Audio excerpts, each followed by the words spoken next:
Mr. Rasmusen, your visit to Montenegro comes a week before the meeting of foreign ministers in Brussels, who will decide, among others, about our country's application for action plan.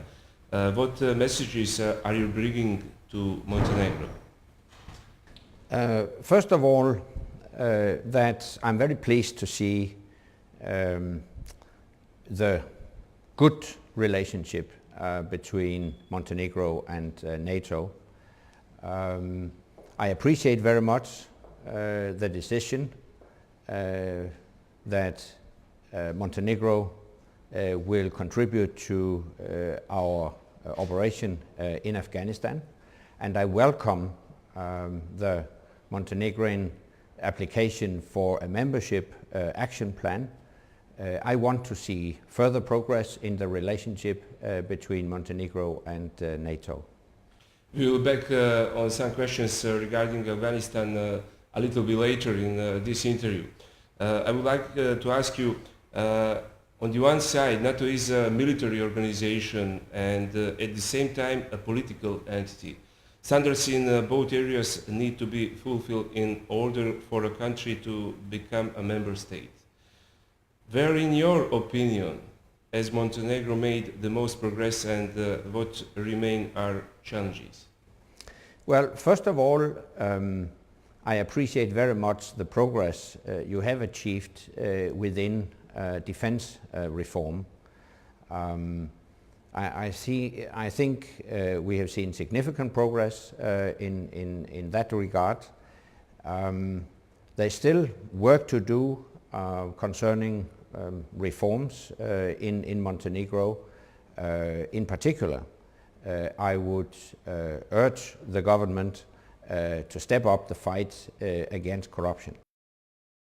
According to recent survey, in Montenegro there are around 44% people against NATO, 32% of people support NATO integration, and 24% who are not undecided. In your opinion, how much impact do the 99-year NATO attacks on Montenegro, where 6 innocent people were killed in the north of country, have on the public opinion? Well, of course it is of utmost importance that there is a broad support for membership of NATO. I understand that there is a broad political support for Montenegrin membership of NATO. I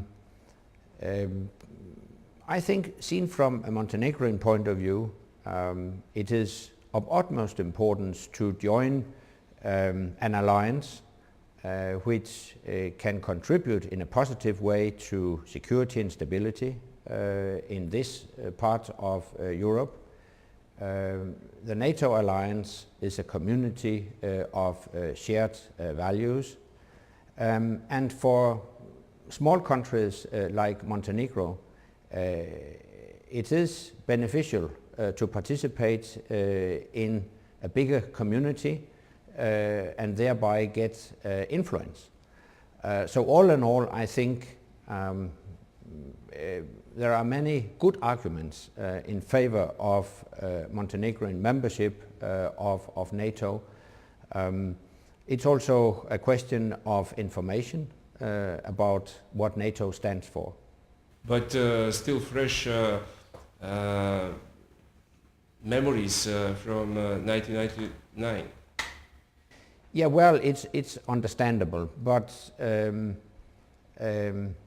I think NATO's presence in the Western Balkans has been a success story. We had to take action in '99, and since then we have worked hard to achieve security and stability in the Western Balkans. We have succeeded in achieving both security and stability. And I think all countries in the Western Balkans could benefit from integration in the Euro-Atlantic structures. And that's exactly my vision. I would very much like to see all countries in the Western Balkans integrated in the European Union and NATO. Mr. Rasmussen, what are the major benefits of NATO membership for small countries such as Montenegro, especially those who are close to the EU membership and whose neighbors are all prospective soon to be NATO members?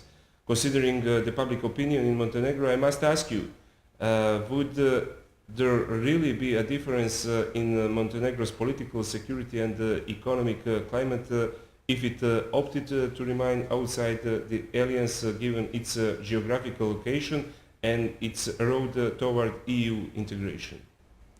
Well, I think the main advantage for a small country is to join a bigger community and get more influence.